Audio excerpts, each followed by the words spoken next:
نمایش اقتدار، امنیت و توان بازدارندگی، تجلی شهام. بسم اللہ الرحمن الرحیم. السلام علیکم. ایرانی وزیر خارجہ نے آج اپنی پریس کانفرنس میں بیان دیا ہے کہ 3 ہفتوں سے ہم اسرائیل کے جنگی جرائم کا مشاہدہ کر رہے ہیں. غزہ میں نسل کشی اور وہاں سے جبری نقل مکانی فوری طور پر بند کریں. امریکہ اور دیگر اسرائیل کے اتحادی یورپی ممالک غزہ میں اور مغربی پٹی میں 3 ہفتوں سے بھی کم عرصے میں 7,000 فلسطینی معصوم شہریوں کی شہادت کا باعث بنے ہیں.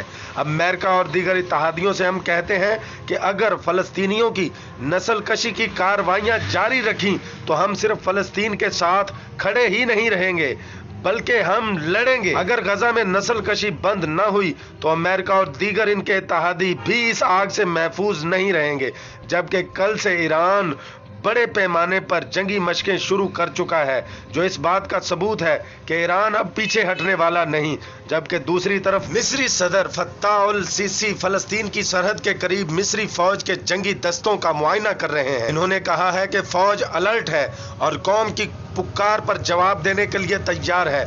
جبکہ ترکی پہلے ہی اپنا بحری جنگی بیڑا فلسطین روانہ کر چکا ہے. جبکہ آج القاسم بریگیڈ نے یہ تصویر جاری کی ہے کہ کیسے کل رات ان کے مجاہدین نے سمندر کے نیچے سے گزرتے ہوئے زکم اسرائیل پر حملہ کیا. اور آج القاسم بریگیڈ نے یہ اعلان بھی کیا ہے کہ انہوں نے بریج میں SAM-7 میزائل سے ایک اسرائیلی ہیلی کاپٹر مار گرایا ہے. سلام ہے ان مجاہدین کو جو امریکہ اور اسرائیل سے فقط ایمان اور ایجاد کی بنا پر نت نئے اعتبار سے لڑ رہے ہیں. جبکہ آج برٹش انٹیلیجنس ایجنسی MI6 کے سابقہ چیف جان ساورز نے اپنے ایک بیان میں اسرائیل کو مخاطب کرتے ہوئے کہا کہ اسرائیل کو سمجھنا چاہیے کہ حماس کو تباہ کرنے کا خیال حقیقت سے بہت دور ہے. جبکہ کل طیب اردگان کی تقریر کے بعد یورپ کا گھنونا اور مکروہ چہرہ مزید نکھر کے سامنے آ گیا ہے. برطانوی وزیر امیگریشن نے کہا کہ ہم مشرق وسطی میں جنگ بندی کا مطالبہ نہیں کرتے کیونکہ ہم نہیں مانتے کہ اسرائیل نے بین الاقوامی قوانین کی خلاف ورزی کی ہے. دیکھیں ایسا بیان دے کون رہا ہے کہ جن کے اپنے ہاتھ لاکھوں انسانوں کے قاتل ہیں. ایشیا میں پوری 1 صدی کم و بیش ان درندوں نے وہ ظلم کیے ہیں. تاریخ کانپ اٹھے اور آج یہ سلامتی کونسل کے ممبر بنے پھرتے ہیں. یہ مکار لوگ سوائے مکاری کے کچھ نہیں کر سکتے. آپ اندازہ کریں کہ یہ کس قدر گھٹیا اور مکار اور شفاق لوگ ہیں کہ دہشت گرد اسرائیلی سفیر سیکیورٹی کونسل میں بتا رہا ہے کہ ہم غزہ پر بمباری کر کے ہزاروں معصوم بچوں اور عورتوں کو اس لیے مار رہے ہیں کیونکہ وہ ہمارے لوگوں پر ایسے پتھر مارتے ہیں.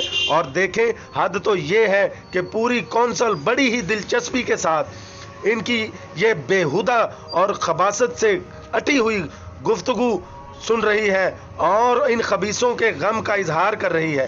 مسلمان نہتے دشمن پر کبھی ہاتھ نہیں اٹھاتا. ان دہشت گردوں نے معصوم نہتے فلسطینیوں پر راکٹ برسائے ہیں. جبکہ دوسری جانب اقوام متحدہ کی اصل اوقات بھی کل کھل کر پوری دنیا کے سامنے آ گئی ہے. آپ دیکھیں کہ اسرائیل ان کو 2 ٹکے کا نہیں جانتا کیونکہ کل اسرائیل نے اقوام متحدہ کے سیکرٹری جنرل اینتونیو گوترس کے فلسطین کے معصوم بچوں اور خواتین اور ڈاکٹروں کے شہید ہونے پر اظہار افسوس کیا تھا، جس کی وجہ سے اقوام متحدہ کے نمائندوں کو اسرائیل نے ویزے دینے سے انکار کر دیا ہے.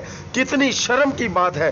خود کو سلامتی کونسل کا بڑا کہلانے والا پتی جتنا قبضہ گرد دہشت گرد اسرائیل ویزے نہیں دے رہا. یہ اوقات ہے سلامتی کونسل کی کہ جس کے پاس مسلم امہ کے لیڈر دوڑے جاتے ہیں. بے شرمی کی بھی کوئی حد ہوتی ہے. روند کر اہل ایمان کی بستیاں کیسی جنت بسانے کے خوابوں میں ہو. یہ تو ممکن نہیں. عیش سے تم رہو اور ملت ہماری عذابوں میں ہو. اپنی اگلی آنے والی ویڈیو تک کے لیے آپ سے اجازت چاہوں گا. اللہ آپ سب کا حامی و ناصر.